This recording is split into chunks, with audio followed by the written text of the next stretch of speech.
Assalamualaikum warahmatullahi wabarakatuh.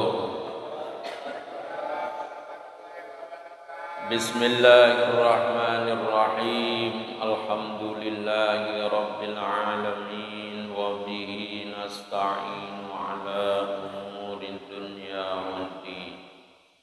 Salatu wassalamu ala sayyidina Muhammadin Rasulillahi sallallahu alaihi wa alihi wasallam wa ala alihi wa sahbihi wa man tabi'ahu ila yaumiddin, amma ba'du. Faqala Allah ta'ala fi kitabihil karim, a'udzu billahi minasy syaithanir rajim.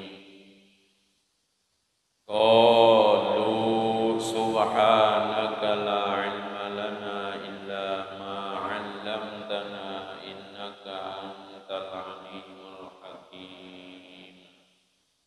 Wa qala Rasulullah sallallahu alaihi wa alihi wasallam, talabul ilmi fariidatun ala kulli muslimin wa wadi'ul ilmi 'inda ghairi ahlihi muqallidil khanaziril jawhara wal lu'lu'a wad dhahaba.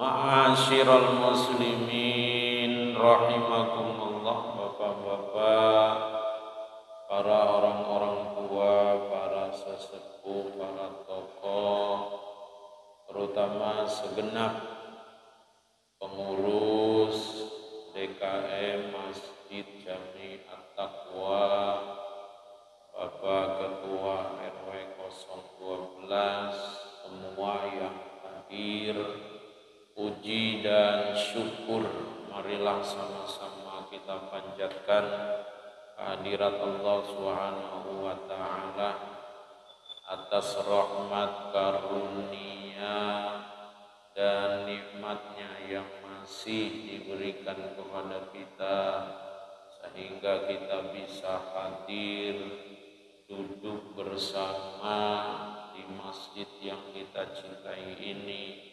Masjid Jami At-Taqwa, dalam melaksanakan kewajiban, terutama kewajiban thalabul ilmi.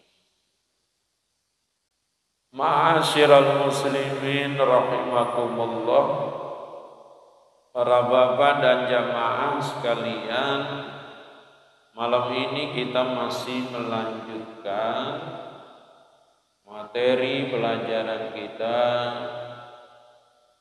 sesuai dengan pokok bahasan kita tentang wajib-wajib haji. Saya ingatkan kembali, dalam haji itu antara rukun kemudian wajib haji itu ada sedikit perbedaan. Kalau dalam sholat juga ada rukun-rukunnya, kemudian ada wajib-wajibnya. Antara rukun dan wajib dalam sholat itu sama saja pengertian. Tetapi ketika kita mempelajari tentang haji, maka ada perbedaan antara rukun-rukun haji dalam pengertiannya dengan wajib-wajib haji. Perbedaannya di mana antara rukun dan wajib haji? Kalau rukun itu ma la yatimmun nusuku wa la yujzi'u hatta yukta bijami'iha. Rukun itu sesuatu yang tidak sempurna manasik haji. Jadi manasik haji itu enggak sah hukumnya. Wala yujzi'u, bukan saja itu amalan-amalan haji yang kita sebut dengan manasik itu tidak sempurna, wala yujzi'u, juga tidak sah, hatta sampai yukta bijami'iha, dikerjakan semua dari rukun-rukunnya. Rukun haji ihram, niat memulai haji, kemudian wukuf di Arafah, lalu tawaf ifadah bersama sa'i. Setelah itu al-halqu wa taksiru, menggunting rambut dan mencukurnya, yang kita sebut tahallul. Kemudian at-tartibu, tartib. Jadi dari semua rukun-rukun yang tadi kita sebutkan, itu tidak sempurna amalan-amalan haji tadi, bahkan tidak sah kecuali harus dikerjakan semuanya itu. Ketika ada keharusan untuk dikerjakan, tidak boleh tidak, jangan ditinggalkan, maka disebut dengan rukun haji. Rukun haji.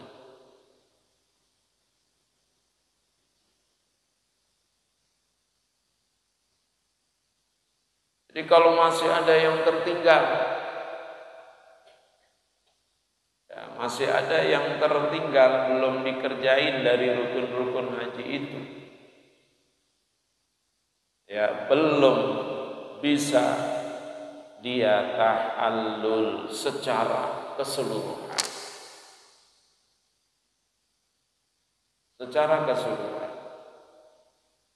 Dan tidak bisa nanti ditutupi,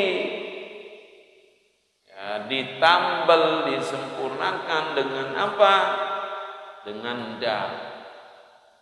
Enggak bisa kalau yang sifatnya adalah rukun, harus dikerjakan. Misalnya tawaf ifadah bersama sa'i,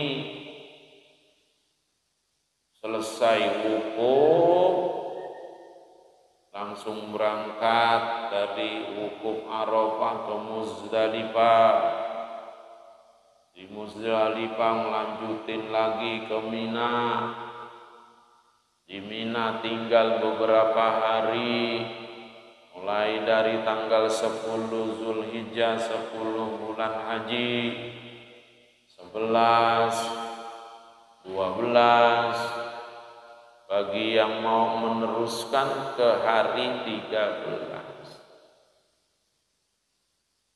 Di hari ke-12 dia meninggalkan Mina itu, pulang ke Mekah. Sampai di Mekah dia kondisinya kurang sehat, sakit, sehingga tidak bisa melanjutkan melaksanakan dari amalan-amalan hajinya tuh. Belum tawaf, belum sa'i, belum menjadi halal, belum menjadi halal secara keseluruhan dari larangan-larangan ketika ihram. Sampai kapan misalnya dia sehat, mampu untuk tawaf, dilanjutkan dengan sa'i, sudah sembuhlah dari sehatnya, dari sakitnya. Setelah dia sudah tawaf ifadah, sudah sa'i, ya kalau memang di Minanya belum menggunting rambut, belum mencukur rambut, berarti setelah tawaf ifadah, ya kemudian sa'i, tahallul. Tahallul itu ditandai dengan apa? Menggunting atau mencukur rambut. Itu prosesnya. Ya, prosesnya. Lantaran sakit, ya, lantaran sakit dia nggak bisa tawaf, dia nggak bisa sa'i. Ditunggu sampai selesai, sampai sehat kembali. Lantaran dia kurang sehat, nggak bisa itu tawaf ifadah, nggak bisa sa'i, udah bayar dam aja, tidak sah damnya, tidak sah. Kenapa? Karena tawaf ifadah, karena sa'i bukan termasuk wajib haji, tapi termasuk rukun haji. Yang amalan hajinya itu tidak sempurna, bahkan tidak sah, harus dilakukan semua amalan-amalan haji yang kita sebut dengan manasik haji. Berbeda dengan yang namanya wajib-wajib haji. Seperti apa? Kemarin sudah kita bahas, pelajari. Salah satu dari wajib-wajib haji yang jumlahnya menurut kitab ini ada 7. Dari 7 itu yang pertama, ihram dari miqat. Itu wajib. Wajib haji. Ihramnya rukun haji, mulai dia ihramnya di mana? Melalui mikot. Mikotnya bagaimana? Ya tergantung dari arah datangnya si orang yang melaksanakan haji itu. Yang umum kita ambil misalnya di Indonesia, ketika dia arah datangnya dari Madinah, harus mampir di satu daerah kampung yang disebut dengan Dzul Hulaifah. Dzul Hulaifah itu namanya miqat. Hukumnya wajib. Sekiranya dia enggak mengambil miqatnya, niat dalam hajinya di mikot tadi, misalnya di Bir Ali, ada 2 opsi. Kalau dia lewat aja, enggak mampir di Dzul Hulaifah yang lebih banyak dikenal dengan Bir Ali atau Abyar Ali, lewat doang di situ dia. Enggak ngambil niat hajinya di Bir Ali tadi, nyelonong aja deh tuh. Nyelonong aja. Balik juga kagak ke Bir Ali, pokoknya nyelonong dah sampai ke Mekah. Nah, jadi niatnya di mana? Niatnya di Mekah misalnya. Padahal dia arah datangnya dari Madinah. Di situ ada mikot makani yang disebut dengan Abyar atau Bir Ali. Dia niatnya enggak di situ, lewat aja sampai udah ke Mekah. Bagaimana hajinya? Untuk menyempurnakan hajinya itu niatnya nanti di Mekah, tetapi dia harus membayar dah.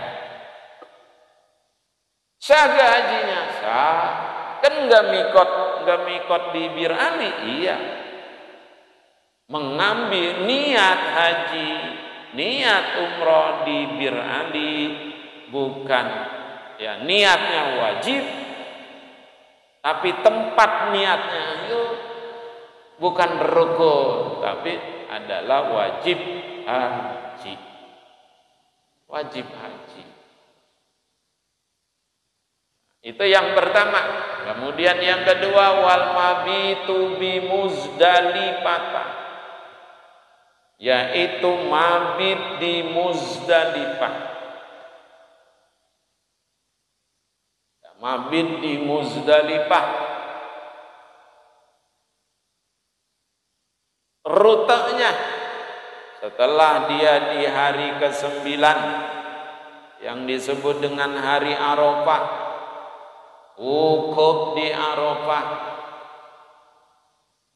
dimulai setelah gelincir matahari di hari tanggal 9 Zulhijjah.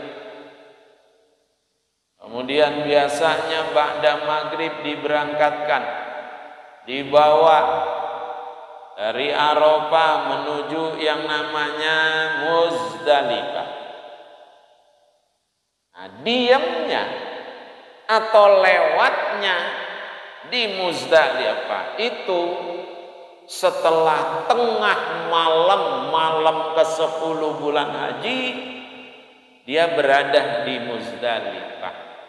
Baik dia diam atau dia langsung lewat aja, ngelewatin Muzdalifah setelah tengah malam ke-10, di mana kita di Indonesia luar dari Mekah lagi pada takbir,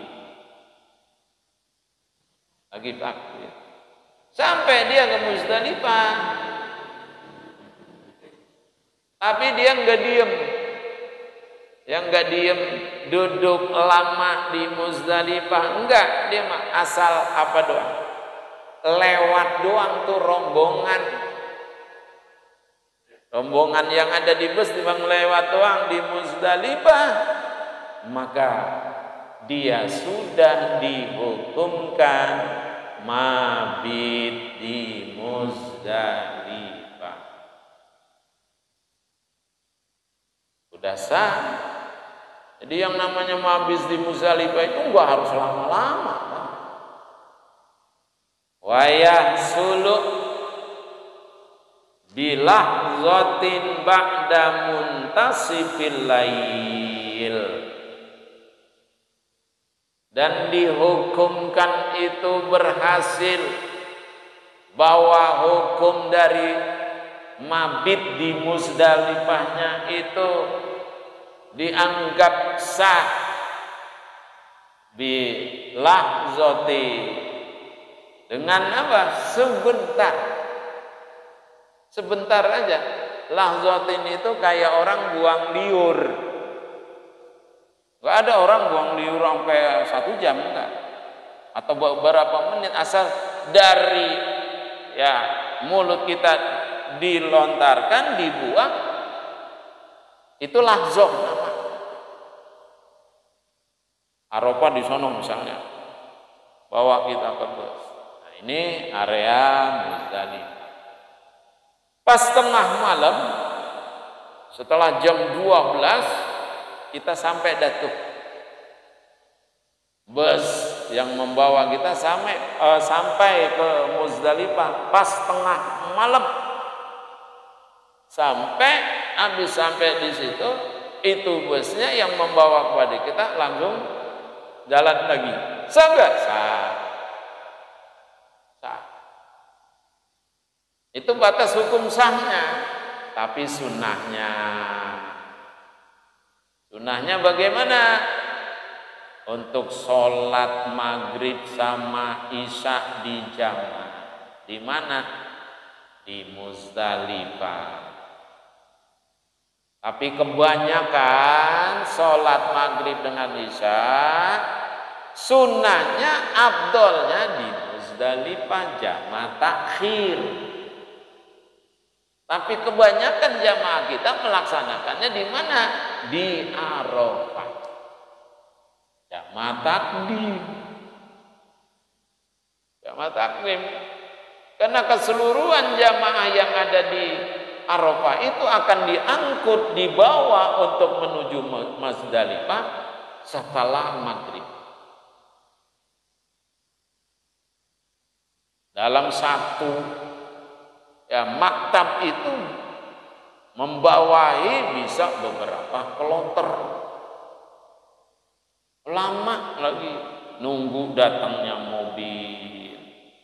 Nah, kesempatanlah mereka takutnya menuju melakukan yang paling utamanya jamaah takhir di maghrib di Muzdalifah, khawatir di sana bukan tidak ada air, toiletnya, tempat wudhunya kurang, orang begitu banyak, udah gitu kita rada jauh lagi dari toilet yang disiapkan di Muzdalifah.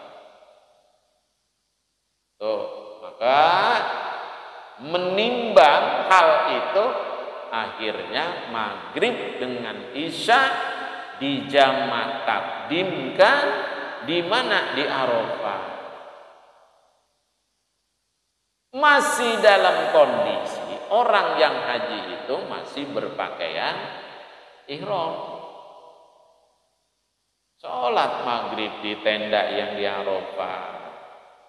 Setelah sholat maghrib di Arafah, jamaah takdim, isya dikerjainnya di waktu maghrib, siap-siap bangun berangkat menuju bus yang disiapkan oleh masing-masing maktab. Baru misalnya meninggalkan Arafah menuju yang disebut Muzdalifah sampai jam 10 malam. Dia harus nunggu dulu. Gak boleh meninggalkan Muzdalifah sebelum tengah malam. Berarti dari jam 10 dia nunggu lah tuh. Di area Muzdalifah lama dengan jamaah. Kalau dulu mah dalam rangka apa? Mencari batu-batu kerikil yang ada di gunung-gunung Muzdalifah itu.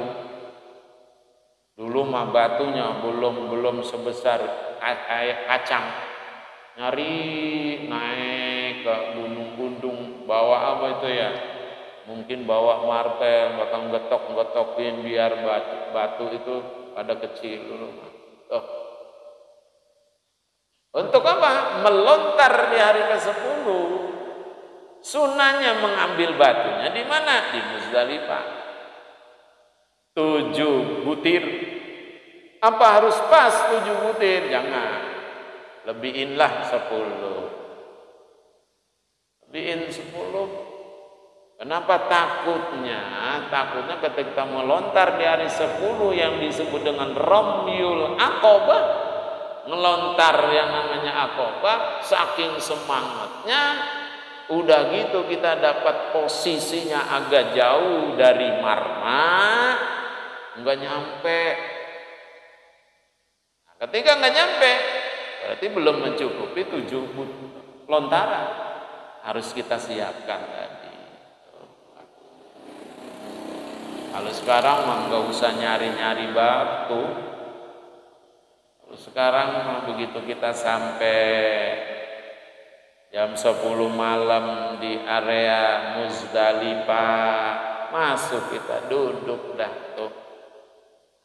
Makan minuman ringan. Begitu kita turun dari bus, masing-masing maktab itu menyiapkan batu. Kemarin 2022 nggak nyari-nyari lagi udah. Begitu turun kita dibagiin beberapa kantong. Bakal pelontaran hari ke-10, bakal pelontaran hari ke-11, hari ke-12, atau juga di hari ke-13. Hari 10 hanya 7 saja. bawa 10, takut ada yang gagal ketika kita ngelontar di hari ke-10. Berangkat dari sejarah, pelontaran itu menjadi syariat dalam hukum-hukum haji sebagai simbolisasi pelontaran pengusiran yang namanya setan. Nabi Ibrahim sudah siap segalanya. Pisaunya sudah siap.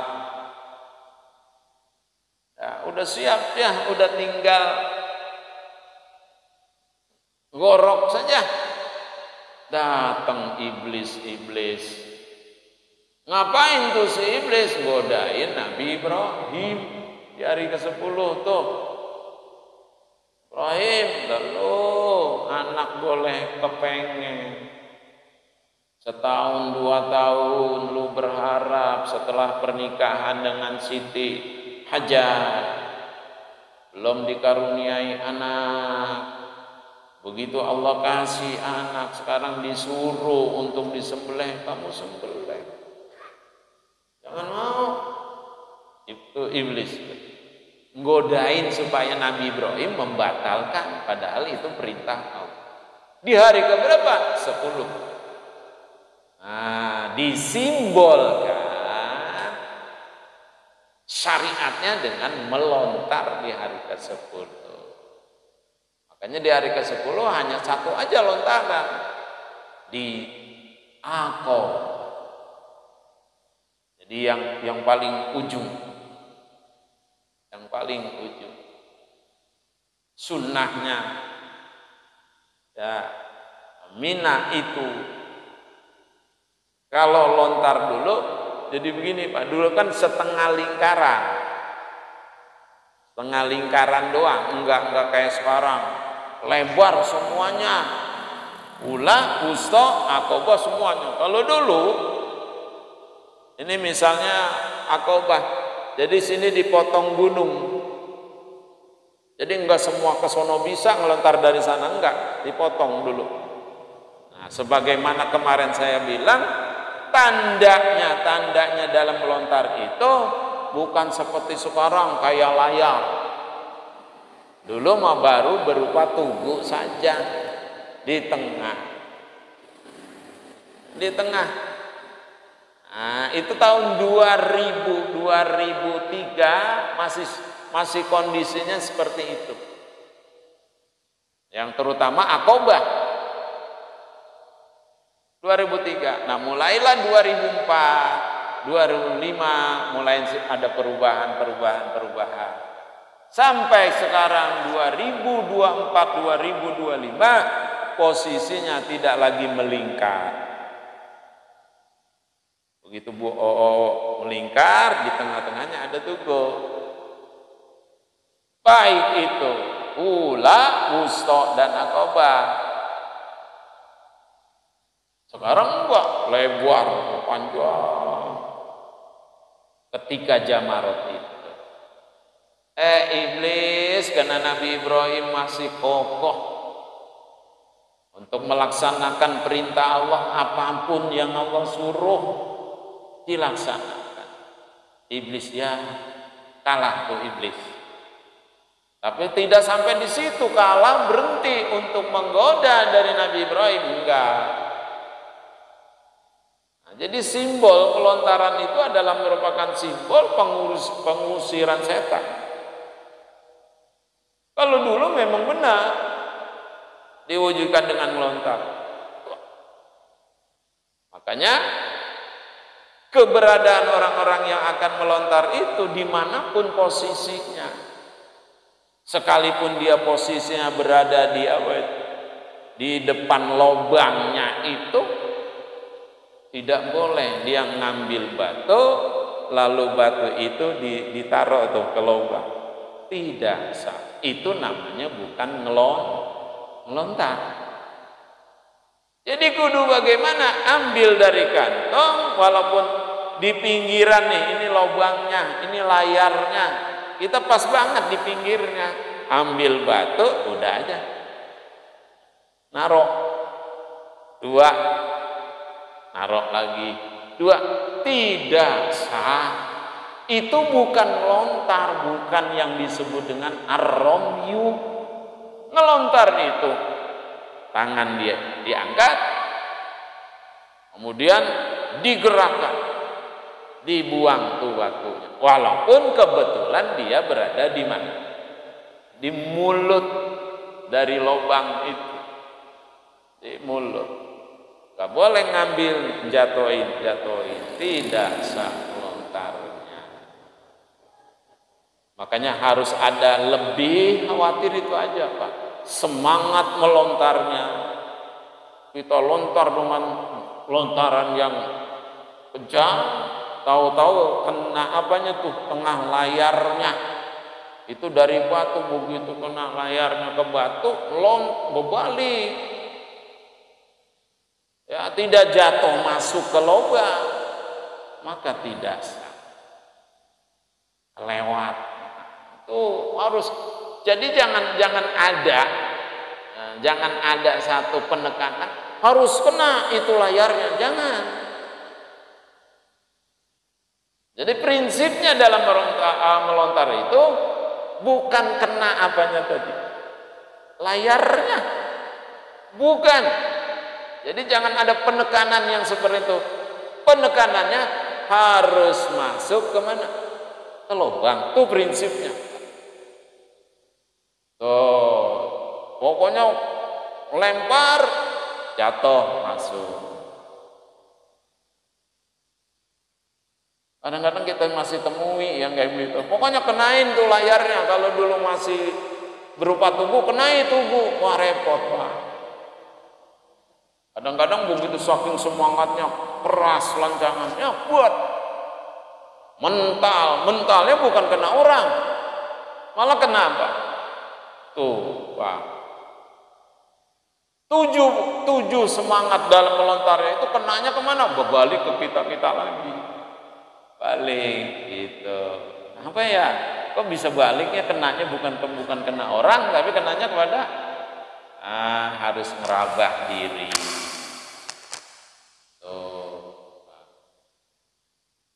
Ya, itu caranya melontar.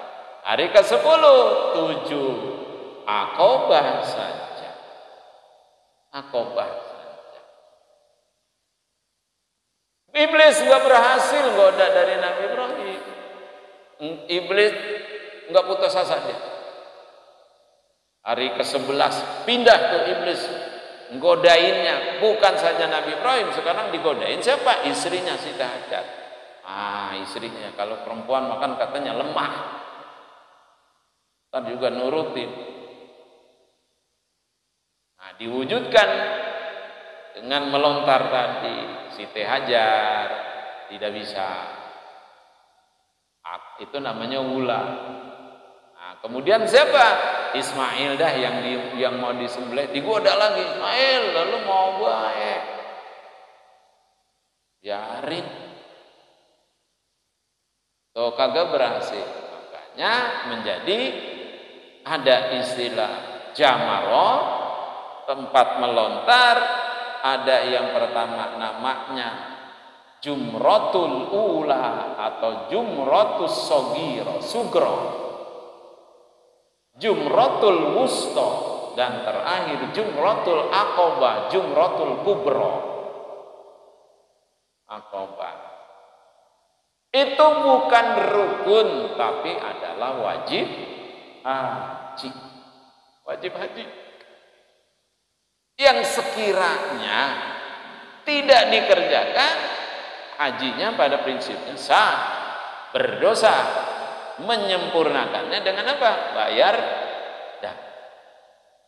Sekiranya, bahkan di dalam kitab namanya Al-Mughni fi Manasikil Haji wal Umrah, ada yang menghukumkan bahwa melontar jumrah hukumnya bukannya wajib, tapi ada yang bilang sunnah. Sunnah.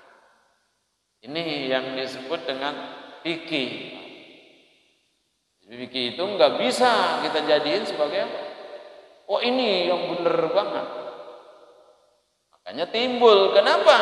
Dalam dunia Islam itu ada yang disebut dengan mazhab yang diakui oleh dunia hanya 4. Mulai dari Hanafi, Maliki, Syafi'i, Hambali. Luar dari itu ada mazhab yang lainnya itu enggak diakui oleh dunia, hanya sekelompok orang saja. Nah, bila fatwa itu keluar dari 4 mazhab, itu yang diakui. Yang diakui. Itu rukun wajib haji yang keberapa?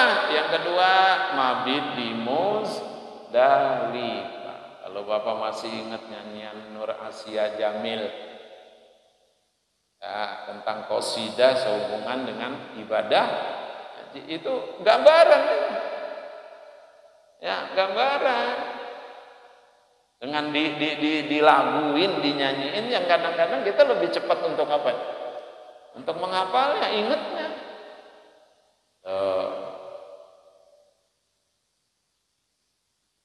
Jadi wukuf Arafah tanggal 9, dari situ menuju mana? Menuju Muzdalifah untuk mabit. Dari Muzdalifah berangkat lagi ke Mina. Setelah dia di Mina tanggal 10, ngelontar Aqabah selesai, pulang ke tenda yang ada di Mina. Setelah itu jangan lupa, kadang-kadang lupa saking kegirangannya, senengnya main buka baik itu ihram, padahal belum. Kapan? Apa dulu tuh? Ya gunting dulu atau mencukur, baru boleh datuk, baru boleh. Nah, seluruh rangkaian larangan-larangan dalam umroh sudah dilanggar, boleh, kecuali hanya satu. Kalau kebetulan berangkat hajinya suami istri, belum bisa, pakaian biasa udah, pakaian nih yang namanya sendalnya ketutup dan jari-jarinya, tumitnya ketutup, udah boleh. Setelah apa tadi? Melontar Jumratul Aqabah, lalu mencukur atau menggunting, sudah boleh, udah bebas, mau pakai apa aja juga udah bebas. Tapi jangan coba-coba dulu. Ya, deketin siapa? Deketin istri, lagi di Mina susah, Pak. Mau di mana? Di Mina, tenda penuh sama orang. Tuh, di mana? Enggak ada hotel. Lah, enggak bisa, temen juga di Kota-Kating enggak bisa. Diupain 10 real enggak bisa. Lah di mana? Lah orang nyampur barang-barang. Entah. Harus pulang dulu ke Mekah. Ya, kapan pulangnya ke Mekah? Terserah. Mau hari ke-12 setelah melontar Ula, Usta dan Aqabah, sebelum terbenam matahari harus sudah meninggalkan Mina. Ya, jangan terbenam matahari dia masih di Mina, nggak boleh. Harus nginep lagi 1 malam. Kalau dia udah pulang, udah selesai menyelesaikan tuh pelontaran Ula, Usta, Aqabah, dia meninggalkan Mina, itulah yang disebut dengan nafar al. Begitu prosesnya nanti. Ya, jamaah. Nah, kemudian jadi nggak harus lama-lama. Setelah jam 12 dia lewat di area Muzdalifah. Lalu habis lewat terus menuju Mina, sah mabit di Muzdalifahnya. Sah itu. Ya. Ayo. Udah masuk bisa? Ya. Tapi ada yang mau ditanyakan? Barangkali. Kalau ada. Ya, yang saya bilang Pak, kalau kita belum ngerasain nih, belum ngerasain kita haji, sepaham apapun kita, itu masih apa? Iya, masih belum.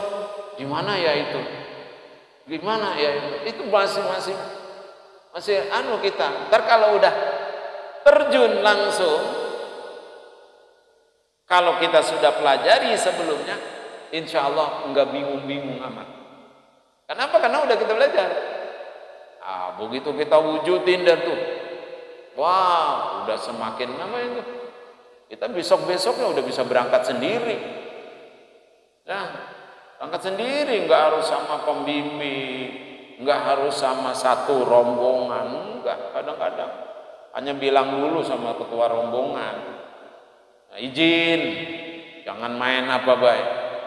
Tinggal aja besok kalau nanti, nah ada sesuatu, ID card-nya yang itu jangan pernah diapain tuh, tinggal, kemudian digelang, itu jangan ditinggal.